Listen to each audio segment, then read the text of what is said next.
Feasibility study और जिला स्तर दाबी भित्तिक स्वल्प परिचित पर्यटन केन्द्रगुड़िकर विकास और नवीकरण कार्य आरंभ कर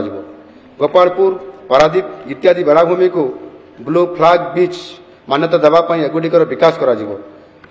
दुस्साहसिक क्रीडार प्रोत्साहन सह पर्यटन को आकृष्ट करने दुस्साहसिक पर्यटन मार्गदर्शिका प्रस्तुत ओडिशा ऐतिह्य को पालन करने और निवेश सुजोग को प्रोत्साहित करने 10 जिला ऐतिह्य और पर्यटन कम्प्लेक्स निर्माण कर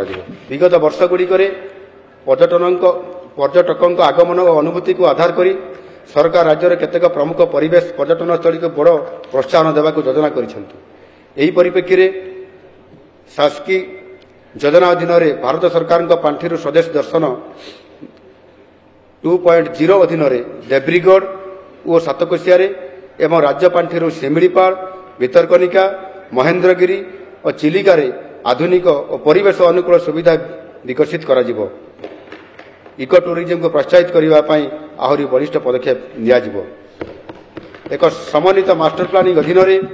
विश्व प्रसिद्ध चिलिका ह्रद को एक स्वतंत्र पर्यटन जोन भाव विकसित कर पर्यटक डंगा को परिवेश अनुकूल करने इंजिन बदलवा सह चिलिका एक पक्षी संग्रहालय प्रतिष्ठा कर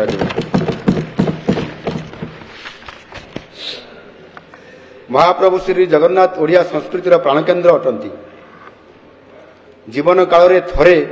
रत्न सिंहासन रे विराजमान महाप्रभु श्री जगन्नाथ दर्शन पाइबा प्रत्येक ओडियांकर इच्छा।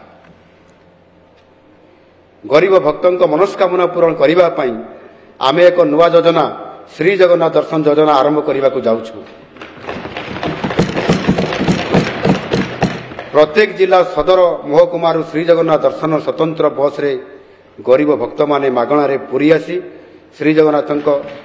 महाप्रभु दर्शन करने सह महाप्रसाद सेवन करेंगे। एथिपाई बजेट 30 कोटी टंकार व्यय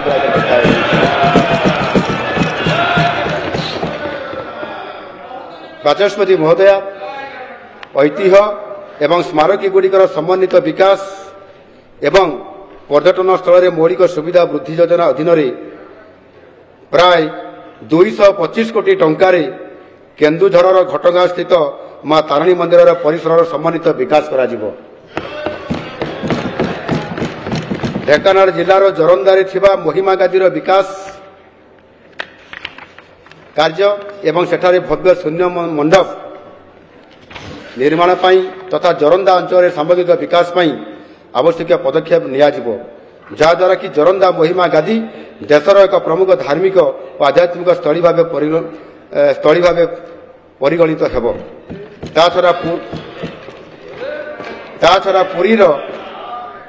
पुरीर साखी गोपाल स्थित साखी गोपीनाथ मंदिर पार्श्व अंचल समन्वित विकास करा जिवो।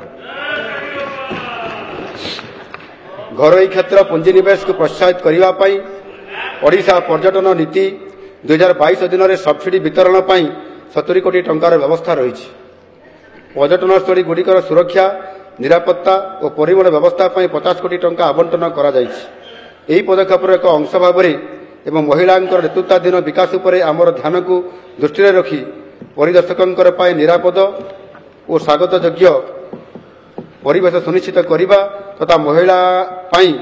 30 स्थान में महिला पर्यटन मित्र मानक नियोजित करा एवं रास्ता पार्श्व सुविधा और परिमल व्यवस्थार केन्द्रीय रक्षणाबेक्षण करा।